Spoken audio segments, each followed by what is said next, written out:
औचित्याचा मुद्दा या ठिकाणी उपस्थित करतोय।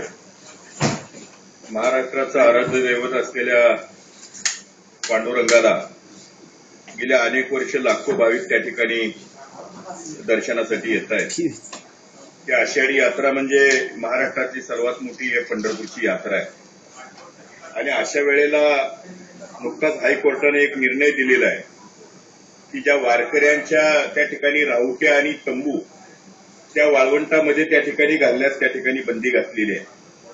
आज त्याचं कारण आपल्या शासनामार्फत व्यवस्थित दिलं नसल्यामुळं त्या ठिकाणी त्या राहुट्याला बंदी घातलेली आहे। कारण काय दिलं आपल्या सरकारनं की त्या ठिकाणी ज्या राहुट्यामुळं तिथं प्रदूषण त्या नदीमध्ये निर्माण होतं म्हणून सांगितलंय।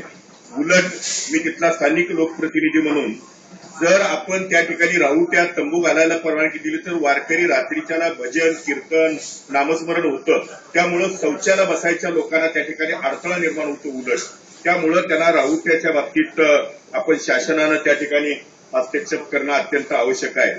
त्या ठिकाणी जिल्हाधिकाऱ्यांनी गेल्या 2-3 दिवसामध्ये जे पंढरपुरामध्ये स्थानिक दुकानदाराच्या फळ्या पानसळ काढून टाकणे, त्या ठिकाणी गॅजेटमध्ये असलेल्या अधिकृत झोपडपट्टीच्या नावाखाली सारी घरं उद्ध्वस्त केलेली त्या ठिकाणी केलेली आहेत।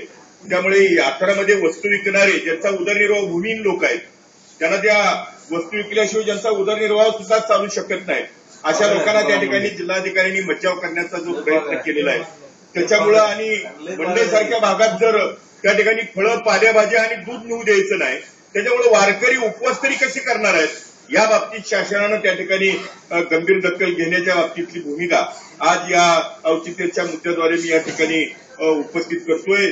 त्या ठिकाणी जे कायदा आणि सुव्यवस्थेचा स्थानिक नागरिकांवर केलेल्या या कारवाईमुळे व्यावसायिकांमध्ये जे पसरलेली नाराजी आहे त्यामुळे कायदा सुव्यवस्थेचा प्रश्न याबाबत निश्चितपणाने निर्माण झालेला आहे।